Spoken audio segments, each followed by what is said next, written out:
Robin Williams' son opens up about his father's mental health. What makes a man so helpless that they end their own life? Ever thought about it? And what affects celebrities' mental health? Hey guys, welcome back to our channel.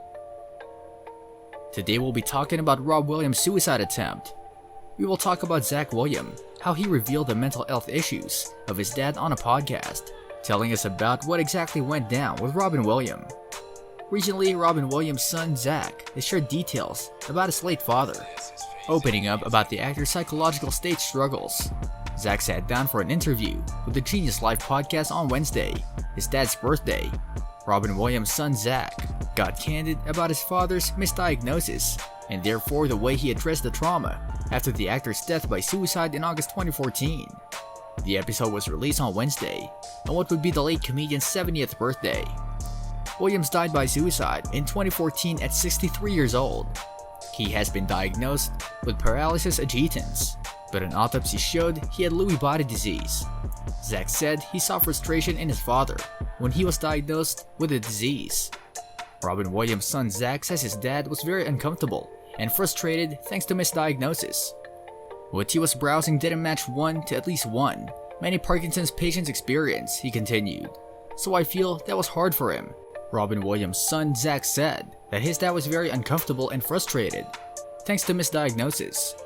Robin Williams' son Zack got candid about the effect of his father's misdiagnosis and therefore the way he addressed the trauma after the actor's death by suicide in August 2014. Zack, a psychological state advocate, sat down with host Mas Lugavere on his podcast The Genius Life to debate Williams' frustration and discomfort before his death. The episode was released on Wednesday on what would be the late comedian's 70th birthday. What I saw was frustration, Zack said of his father's misdiagnosis with Parkinsonism. It wasn't until years after Williams' death that it had been discovered that Mrs. Doubtfire actor had Lewy body dementia, the second most common sort of progressive dementia after Alzheimer's disease. After his dad's death, I was traumatized, Zal stated. Zack also felt a bit like the drugs did more harm to Williams than good thanks to the misdiagnosis. Those drugs are no joke, he said. They're also really hard on the mind and therefore the body. Lewy body dementia could also be a kind of encephalopathy that affected Williams' thinking, memory, and movement control, while subsequently created challenges performing his craft. His son said on the podcast, "I couldn't help but feel beyond empathy. I couldn't help but feel frustrated for him," Zack shared. "I can be really isolating even when you're with family and loved ones." Williams' symptoms intensified over the course of 2 years before his death. It was I do not want to mention, it has been a brief period. It felt tons longer than it actually was, because it had been a period for him of intense searching and frustration, his son said. Zack then opened on the podcast about the toll his father's suicide took on his own psychological state.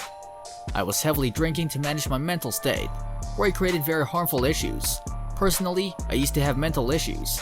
I was experiencing some psychosis, and once I spoke with a psychiatrist, I used to be diagnosed with post-traumatic stress disorder," he shared. "I was self-medicating through the trauma using alcohol." The father of two went on to try to do psychological state advocacy work, which got him through his own difficulties with depression. "I was just sick and tired of trying to treat myself using harmful means," he said. He found comfort during a 12-step program and group psychotherapy. Zack also spoke to people in May 2020 about helping others access psychological state care amid the coronavirus pandemic. "One thing I found very healing on behalf of me through my experience has been service and commitment to service work specifically around psychological state and psychological state support organizations. Eating well, committing to a healthy lifestyle, things that I want in my weekly and daily regimen to support my well-being." He shared with people in October that through a psychological state journey, "I've learned I'm not broken. Despite experiencing traumatic events, I can recover. And I'm now on a path of healing and being the person I always wanted to be.